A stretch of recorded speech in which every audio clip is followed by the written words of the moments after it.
to these podcasts more and more. It's kind of time just to ease up, man. We had a good ass day today, bro. It's been a long day today, but check out his hoodie. What does his hoodie say? Flow state. Flow. Yeah, man. Shout out to our last episode, Francisco Jara. I mean, he was amazing, and now we went to his workshop today. But before we get into all that, let me introduce you guys. First off, episode 7. Quick announcements as always, just to keep it top of mind. April 15th, pop-up event. If you're Latino or have a business in general, the city of Anaheim is going to be popping. Pablo's going to be there. The team is going to be there. GZ, Marco, I'm going to be there. Everybody's going to be there. It's going to be really good. Good place to network and all that stuff. And obviously, the big event, September 29th, World Shakers. Pablo could testify to that. That's going to be next level. Yeah, venue's locking down. Like, we're making that venue announcement in like the next week or so. Nice. Yeah, you're gonna want to get those tickets because they're definitely gonna sell out, But yeah, that's kind of it, man. But hey, episode 7, we knocked down 6. Who have we gotten so far? So obviously the first one was a launch, right? First one was our launch. Yep. Then we had Ulises Benitez. Yes, shout out to Ulises, man. Let's break that stuff right there, bro. Like, what kind of things did we take away from Ulises? Because people have reached out about that one. Yeah, I think the biggest one, he actually had some of his people reach out in terms of, like, I know he did a little shout out on setting up, like, individual investment accounts and stuff like that. He obviously was a big advocate for that. Yeah, he was. And I actually set up some of his people. Awesome. Right after that, but he's a business owner. Yeah, he's a big business owner. Obviously, for the people that didn't watch that episode, and you're in the cosmetology world or like you're a barber, he broke down how to start your own barbershop, how to start your own apparel brand. He has a great apparel brand. Yeah, great apparel brand. I'm actually rocking some of his stuff right now. Act of Faith, shout out Act of Faith. That's clean. I like that. Yeah, the Sharp and Dapper shirt as well. I'm actually rocking a lot of his stuff right now. But yeah. Yeah, I mean, he really broke down those mechanics. And actually, I don't want you to just breeze over that one because you made a good point. He's a business owner, and he took care of his employees by referring them over to us, and we took care of the life insurance, took care of the retirement planning. Yep. So as a business owner, and you have employees who, you want to actually offer more benefits to them. I mean, statistically, right now in a recession, a lot of people are losing their jobs. A lot of people are actually having to cut. Yep.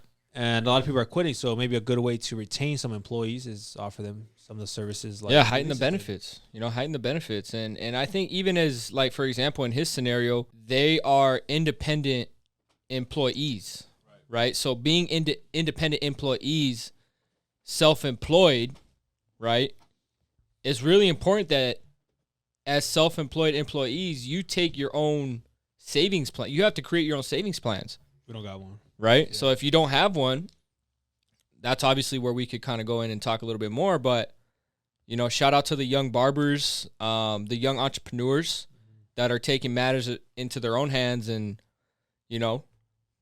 saving for retirement, being smart with their money. Yep.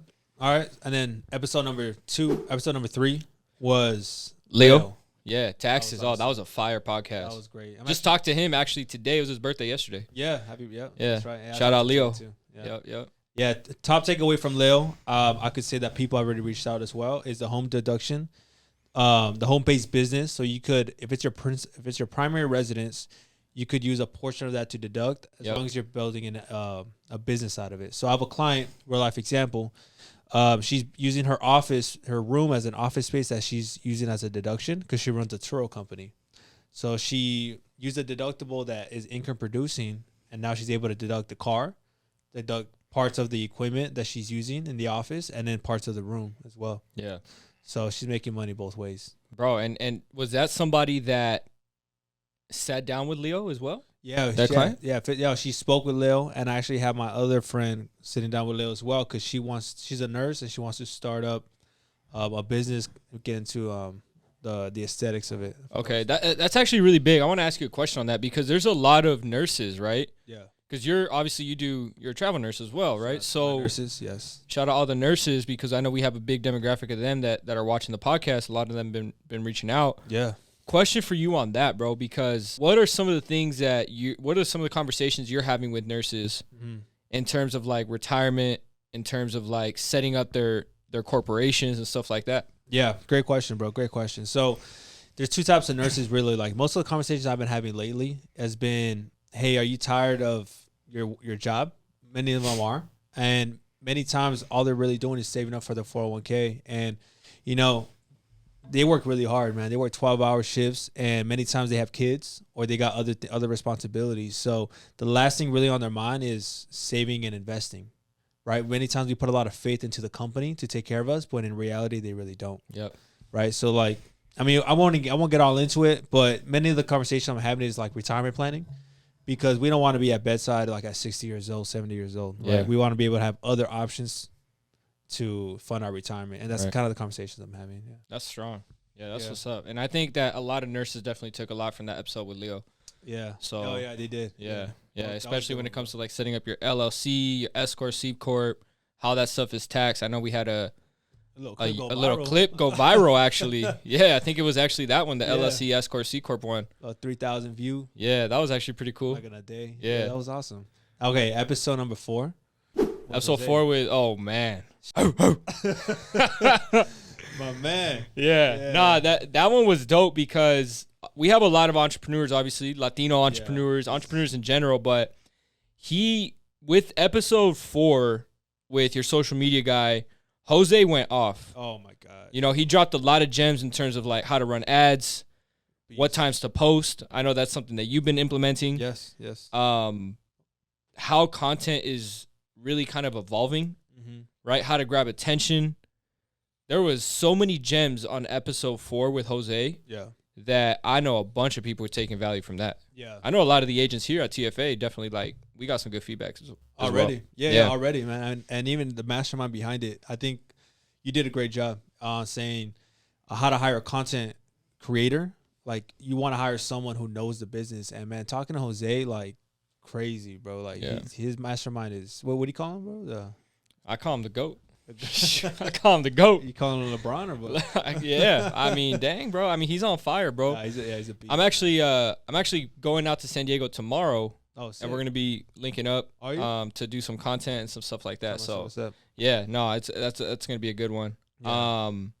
But yeah, Jose definitely dropped a bunch of nuggets when it comes to social media. What's your top takeaway from Jose's? Yeah. There was a lot of takeaways. I think how he said he had us go through that little like exercise live. Oh yeah, that was a good one. And making it super simple, making content extremely simple, because one of the things that we think, us being in the industry, we kind of get ahead of ourselves and we get super complex. Yeah. But to the average person, they may not know what we're talking about. So making our content or making your content as a content creator super digestible for your audience to understand. That was one of my biggest takeaways. Great jam. Yeah. Great jam. Awesome, bro. What was your takeaway with him? I'm gonna piggyback off that. I think my content has been long. I think it's boring when it's long like that. And Jose made a great point, bro. Like, why speak the jargon when no one? The only people who were really impressed are people in our industry, because they're like, oh man, that's cool, but you know. So I'm gonna keep it like, my next goal is keep content in less than 30 seconds. Yeah, that's a good goal. Short, sweet, super short. Yeah, prime rib. Yeah. Also the viral sound. Remember that? Oh yeah, the viral sound. He talked about that as well. Don't chase a viral video, chase a viral sound. Yeah, that was a big one. And then I also love how he was able to really speak to the Latino community. Yeah. Latino entrepreneurs, la gente que tienen negocio y a lo mejor no saben tanto de, you know, las diferentes techniques, the different techniques that you could essentially use for your business. No, well, fuck, let me try too. Pues para la gente latina, yo sé que si vieron ese episodio de con José, por seguro sí tomaron valor de cómo a crear más content para su negocio, porque todos tenemos negocios y todos estamos en el Facebook, el Instagram, pero la pregunta que necesitamos hacer es, pues, ¿cómo podemos atraer más gente a nuestro negocio? Uno, y con eso José dice que, pues, con videos que son de 10 segundos, ads, he talked about ads, just all kinds of stuff, bro. Bunch of gems. Yeah. Bunch of gems. talking about gems, right? Nayeli. Oh, man. Nayeli, a gem in herself. A beast. Woman entrepreneur, first female on female. Educate and Elevate. Remember that forever. Yes, for sure. We're going to remember her. And the amazing project that she has with Semilla. Yeah, she did. You know, we saw her earlier. We were with her at the Flow workshop earlier today, and just the fact where her heart is. I think the biggest takeaway Yeah. with that episode was just like, we have to follow the heartbreak, Yeah. and She had a great message, right? yeah, She said her story was she came home one day in the shower, right, and she just broke down, and that's when she knew she knew her calling was helping the people in Ensenada. yeah. And if for those of you guys that want to know how to start a nonprofit, maybe some of you guys are business owners, you want to be able to, you're feeling a sense of emptiness, right? We learned this today, Yes. right? If you're feeling a sense of emptiness, right? Business comes essentially from like two parts. You got the masculine side of the business. Yeah, pay attention here. Yeah, you got the masculine side of the business, which is like the production, the goals, objections, and stuff like that, right? And then you also have the feminine side of business, which is the give back, the community, the philanthropy. And when we come into communion with both of those, now you have a very functional organization. So being able to integrate a nonprofit type of movement. I mean, Nayeli does financial services as well. Yeah, very successfully too. Very successfully. Mm-hmm. Now she's integrating Semilla to be able to help, children in Ensenada. And I think that that's just so beautiful. So we talked about on episode 6 on how to start a nonprofit, what direction you could really go with that. So that was a really good episode. That was good. Yeah. I mean, even to piggyback off that, God willing, right? It's on God's hands. But April 29th, hopefully, we get the opportunity where we could go out there and go help out and help her join the movement. Yeah, with Prosperity Homes and Semilla. Yeah, that'd be great. Yeah, maybe we can even do something out there, like a podcast or who knows. That's not a bad idea. That'd be cool. Well, we could even throw it out to everybody else. Like if you guys want to come and join Educate and Elevate. Mm-hmm. Educate and Elevate is going to be in Ensenada. So the first time we go out of the country. And if you guys want to be part of that, reach out to us. We'll be going to Ensenada and helping, build homes out there, getting in touch with the families and giving back for sure. So we would definitely love for anybody that's interested to reach out. That fits right along our mission statement, man. And right up next after Nayeli was the GOAT Francisco, man. The GOAT, and who we spent time with today. Flow States. Yeah, check out the sweater. Yeah. His was awesome. His was great because like my takeaway with that one I could say was what I felt today, bro. Like today was surreal. Like I never felt like that. I felt like I'm a Voltron of energy, and I was really like. So, all right, it's going to be hard to explain, but the only thing I'm going to explain then is that we did this breath work that preoccupied our conscious mind so we could dive into our subconscious mind. Did I get that correctly? You got that. That's what he said, and that's why it clicked. I'm like, oh, that's why we do this breath work. And then when I dived into the unconscious, bro, one thing that I will just mention is that I was like talking to my ancestors, like, because we were a kid and then we were an adult. When I was in the adult version, I was talking to my ancestors and they were telling me like we're watching you, because I didn't meet a lot of them, but they're like, we're watching you. Wow. And I was like, and I kind of teared up there, and then I figured out my mission. I was like, yo, the bigger we get, the more we can impact, and it fits right along with our mission statement. Like we just got to impact more people, help more people out. Yeah. I mean, we talk about inside of the community that we do this work, and we know that there's others out there. So what we're doing is we're trying to find the others. Yeah. Right. And I mean, I love the way you put that, is that we essentially, there's different levels of consciousness, and only 5% of the human population is actually operating from a certain level of consciousness, from love, peace, and enlightenment. 95% of the human population is moving through unconsciousness, meaning we have no idea what we're doing most of the time. Right. So there's flow hacks such as like ice baths, dancing, breath work, different forms of prayer, meditations. Right. The challenge was a cool one. The challenge. You got to always be uncomfortable. Like, I think he said 4% challenge, where that, because once you break over that challenge, you kind of feel good. You do. I did that. Well, think about like, I know one of your goals, right? We'll get into goals and stuff like that. One of your goals is like public speaking, right? Yeah. Like one of the things that we did this quarter, as we're recapping, is you also did the estate planning seminar, right? Yes, you spoke, you did your first seminar, which was super dope. Yeah. And you did some public speaking, right? Yeah. that was a challenge for you, but the minute you go up on stage, you're in a flow. Yeah, you talk about that too. You know? Yeah. So you love that stuff, huh? You love going on stage. yeah, that's just it's fun, bro. Yeah. You enter a flow state, which is a lot of fun. Yeah, I can tell you like it. Yeah, I'm all about that. It's like your court. Yeah. It's like your. I feel at home, man. That's what's honestly, I feel at home, and I think that speaking about flow states, I think it's just obviously we were in the flow workshop all day today. Yeah. I think the way business is being done right now is quickly evolving. Yeah. Business is transforming. It's no longer about who could get the sale or who has the most closes. Like, people don't want to be sold to. Right. They want to be educated and elevated, right? So how could we enlighten or help inspire our audience, our clientele, our communities, and more specifically the Latino community? How could we bring value to them? Like, for both of us, right? Our parents are from another country, but we were first generation here. So we're almost in that in-between stage where a lot of our rituals and habits and what's that word?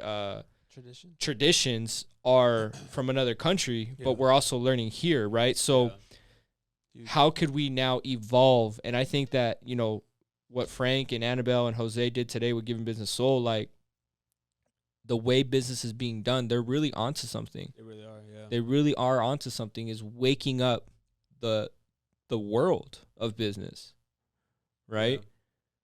Yeah. And, yeah, man, I think that was a big one. No, that's huge, bro. I mean, so let's apply that to ourselves. Like, what do you see yourself doing with your business? I know your business going very well, God willing, which is great, man. What do you see yourself in your outlook for quarter two? Now that quarter one is basically almost done. Yeah, I think that's a good question, bro, because in quarter two, we had it in the business plan that towards the end of Q1, we were going to start the expansion. Okay. Right? Meaning, I think the goal was now to start intentionally looking for more business partners to now scale. The systems have been in place. We got new assistants on the team. The marketing team is intact. A lot of the key pieces in the organization and inside of the franchise are scaling and growing. Now my job, I feel like my obligation going into Q2 is going to be now heavily coaching, business coaching, developing, and really trying to be the best possible leader for the rest of the team. Yeah. Yeah, you're doing great too, bro. I mean, even like since I've been here. Bro, you're crushing, bro. Your leadership is great, bro. Yeah, thank you, man. Thank you. And it's all, bro, I give all the glory to you in the sense for putting in that time and effort. And I see how you are with the team, man. And for anybody really looking out there for, a good environment that's really like supportive, I could be the first one to testify that from where I not saying where I came from, but like where I was in life wasn't the best place. So ever since I came over here, it really was like a big eye opener. So yeah, bro. So shout out to you and your leadership, and the systems here are great. Yeah. Speaking of systems, bro, it's easy to do that when you got players that are coachable. Yeah. And you're just so coachable. You understand, you pick up quickly, and it shows, bro. You're putting up the numbers. I don't want to put it out there, right? But you're putting up, you're getting the results. You're putting in the time, but you're getting the results. Yeah. Appreciate it, bro. Appreciate it. What's been the biggest thing that's worked for you that you've made an adjustment on? Good question. I could say, bro, more consistency. I think I'm leading now more from like the heart, and going back to like today, like my vision is clear. Like I know I know why I'm committed to excellence, because if I don't, I'm letting people down. So my main focus now is more of helping and educating. And ever since I've done that, man, it's been way like life has just been more easier for me. In a sense, because now all I gotta do is put in the work and just be able to widen my reach more. That's it.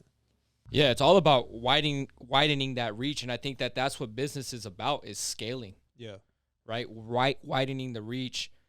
Now let's stay on that. Right, so for Q2, how do you feel like you're going to be able to now scale to the next level and get to that next level in terms of not only production, but just your overall business. Not with, because you're also doing real estate, right? Which we'll get into the real estate stuff, but I want to stay on, like, for other entrepreneurs that are out there, they're like, all right, cool. Like, I got a lot going in Q1. I got my momentum. I got my swagger. What are going to be some of the things that maybe you could pass on that you're going to also implement to scale and expand your business? Great question, bro. You know what? I'll be real. I'm just going to go harder on social media.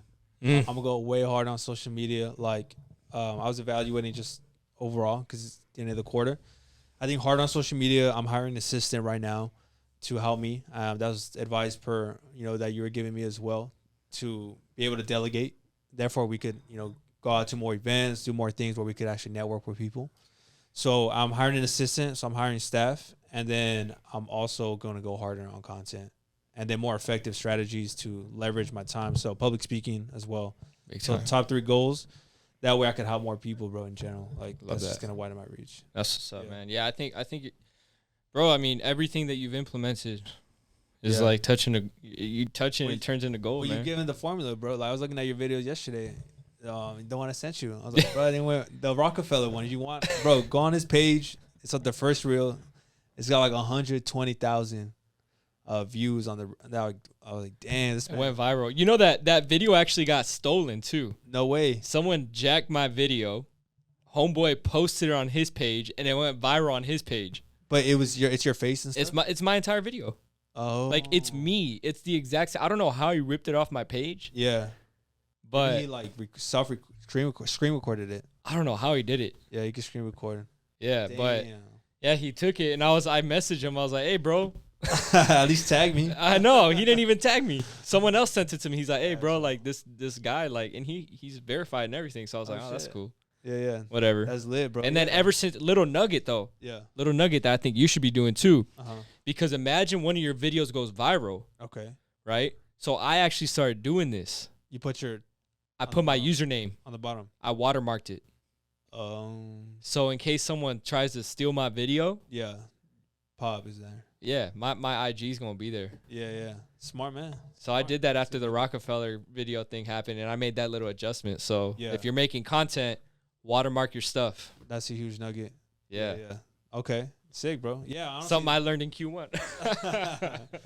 Yeah, bro. I mean, you getting the recipe, man. That's for anybody, like in business in general. Social media is a free marketing tool where we could leverage their brand and everything like that. Yeah. Let's talk about the real estate market. Yeah, let's do it. So interest rates are rising a lot. Right now, the Fed just announced it this week that they're rising. So I got a couple escrows right now that were like in between that. But, I'll use a real life example. One of my clients right now, we're doing a 2-1 buy down program paid by the seller. What is that? So the interest rate right now is like 6.5. So her first year, she's going to pay 4.5%.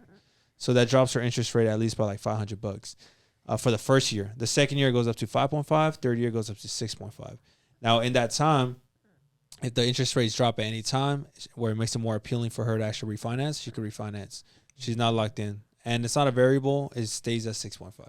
Okay, so it's a fixed interest rate. It's a fixed interest rate with a temporary buy down. So she gets the luxury of the first year paying at that 4.5 interest rate. So can you talk about the difference for the people maybe looking to buy a piece of real estate? They don't know if they should reach out to a lender. All they hear is what's out there in the media. Right. Talk about the different types of like loans, right? Because you got a variable loan, you got a fixed loan. Right. Talk about that. Yeah, great question, bro. So yeah, to simplify it, I think the first step ever is really just to reach out to someone that you trust.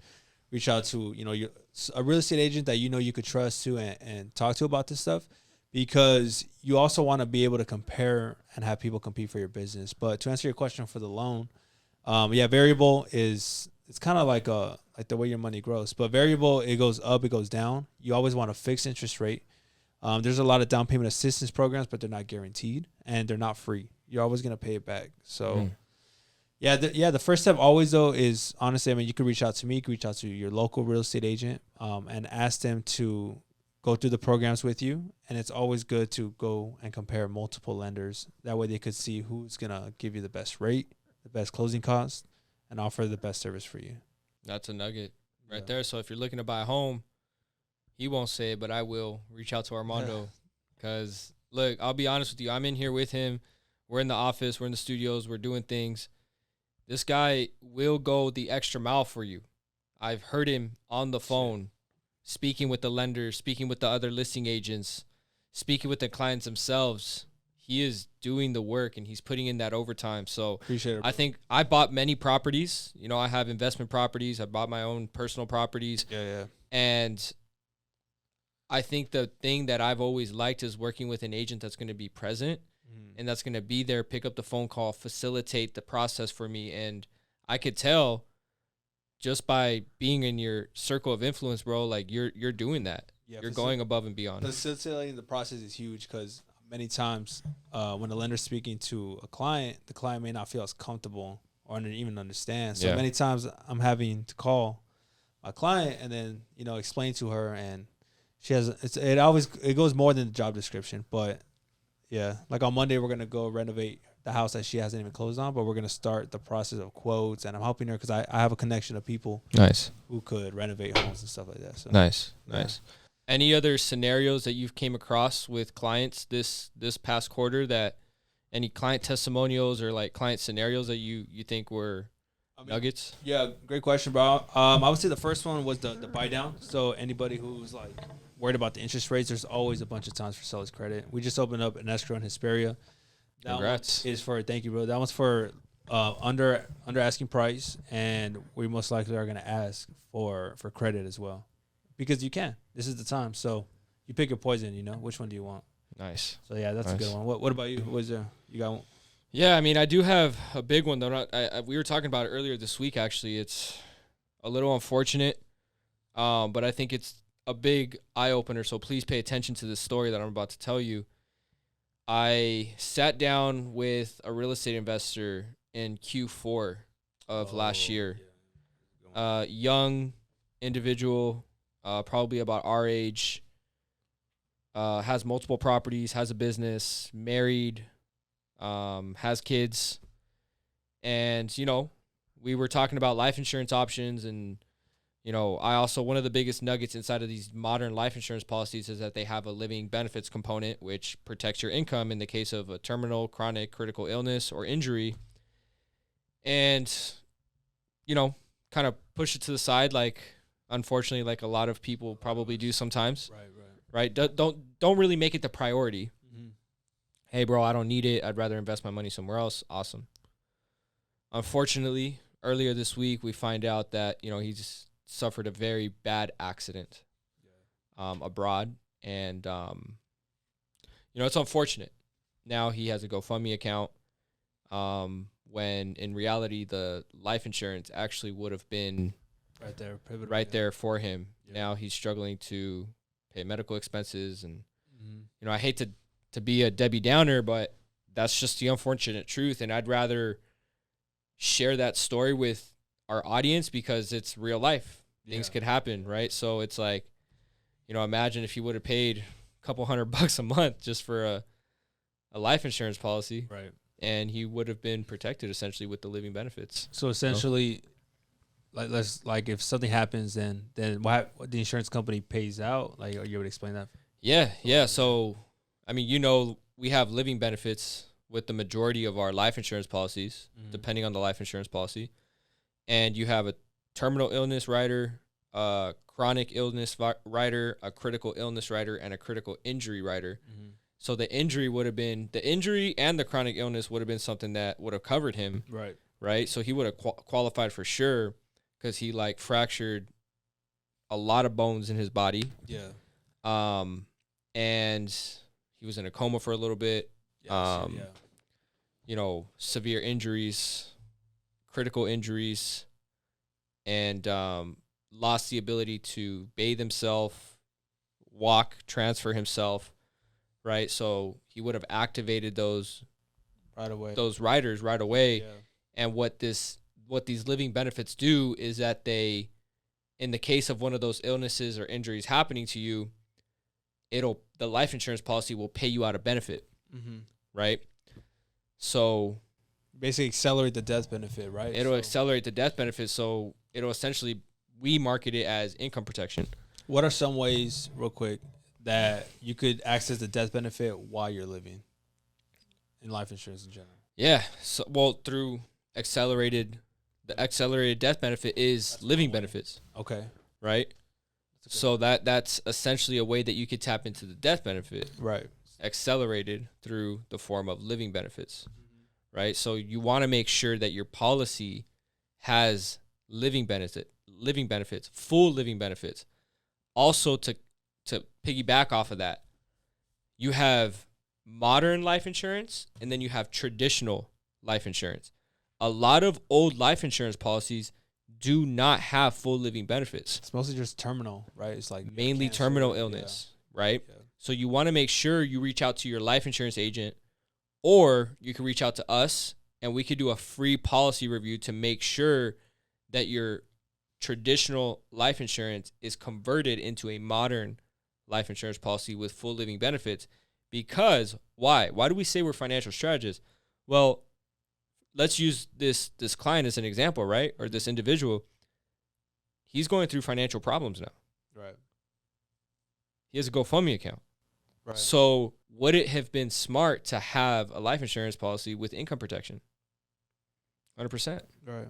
Now, what if he has to go sell a property? Yeah. He's not going to get market value for that, maybe. No. Now he's selling from a place of he's desperate. Not to mention he's not fully there. Yeah, yeah. Who knows if all those investments were in a living trust as well? That's true. That's another thing. Yeah. You know? And that's something we could just keep going on. Yeah. Yeah, we could go on. That's a rabbit hole, that's yeah. a classic example. Yeah. Yeah, of real life. That's Yeah. kind of what we want to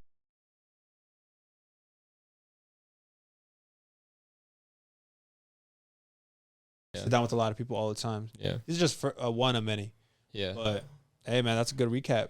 Yeah, I mean, we just really wanted to recap on this episode, talk about Q1, our guests, biggest takeaways. Yeah. A little bit of goals Little for Q2. Yep. Uh, Looking forward to then quarter two, man. Quarter two is gonna be awesome. Yeah. Yeah, you go to Miami next week. yeah, That's gonna be awesome. that's gonna be fun. You got the World Series, right? Yeah, World Baseball Classic. That's gonna be awesome. World Baseball Classic. I'm going with my yeah. brother, so my blood brother's going with me. Super Nice. excited, and yeah, it should be a good time. We got some business meetings out there as well lined up. So Yeah, stay a that'll little be extra, bro. That's ultra. You can see. it's music week too. It's music week. It's music week. Yeah, you'll catch a little spice. Yeah, for sure. But look, check it out, guys. Do us a favor. Like, subscribe to the page on YouTube. Share it with somebody. Mm-hmm. If you're finding value in these episodes, we would really, really appreciate if you just share it. Yeah, You know what I mean? I think that's the best way that you could pay us. Subscribe. Just subscribe. You know, it's a button. I know how it was. Shit, someone told me to subscribe. I wouldn't subscribe, but now I do. You know, because I know how it feels. You know how it feels. Yeah, so definitely do that, man. But appreciate it. We appreciate you guys. People have definitely reaching out saying they've been listening to the podcast. Yeah. It's kind of funny. It's like, what? Like, We walk into the gym. Are you guys those guys for Educate and Elevate? Stop. Oh, stop it. Oh, man. But guys, we love you guys. We appreciate it. We're really excited for what's to come. And drop some comments down below. Reach out to us. We have some seminars coming up too, so we'll be announcing those on the podcast to come. And also let us know if you would like to see one of your favorite people be educated or featured on Educate and Elevate. That's real. Yeah. Yeah, maybe you got some connections and you're like, hey, I think that this person would be a great fit. Reach out to us. That'd be awesome. Yeah. You should. Yeah, that's a good one. Yeah. Just a promo for. Boom. Yeah. Awesome, man. All right. Thank you guys. Guys, we'll see you guys on the next Peace. episode. Peace.